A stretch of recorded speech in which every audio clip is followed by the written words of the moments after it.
大家好，我是夏妈。想吃汉堡没有烤箱，那就试一下空心油饼裹上炸鸡做成的中式汉堡，外皮柔软劲道，里面香酥好吃，最主要是做法超简单。饼皮就是最基础的，面粉加盐和酵母，再倒入清水和食用油，给它揉成一个偏软的面团，可以多揉几次，转上筋以后盖上盖子，先给它发酵30-40分钟。夏天温度高，就特别适合做面食，我这里发面只用30分钟，里面就有超多的气孔。我们给它揪成小剂子，不用揉，多撒上一些干面粉，防止粘在一起哦。然后我们再从中间拿出一小块，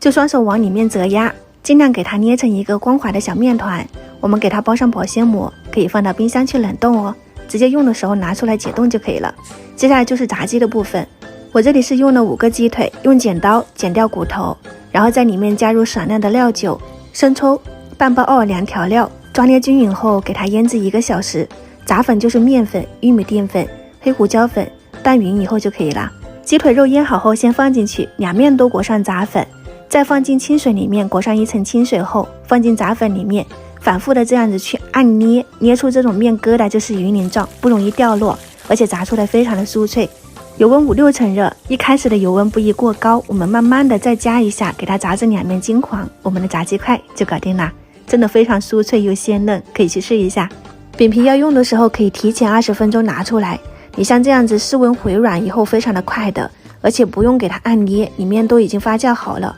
撒上一些干面粉、黑芝麻，上下擀好，拿起来就是一个圆饼。油温5-6成热，放进去炸，炸的时候两面翻一下，几秒钟中间就会慢慢鼓起来，鼓起来以后我们就用筷子两面翻动，确保都受热均匀，2分钟就可以炸好的我们的空心油饼。一切开，里面大大的空心，而且面皮柔软劲道，越嚼越香，中间也不会吸油。再加上一些生菜，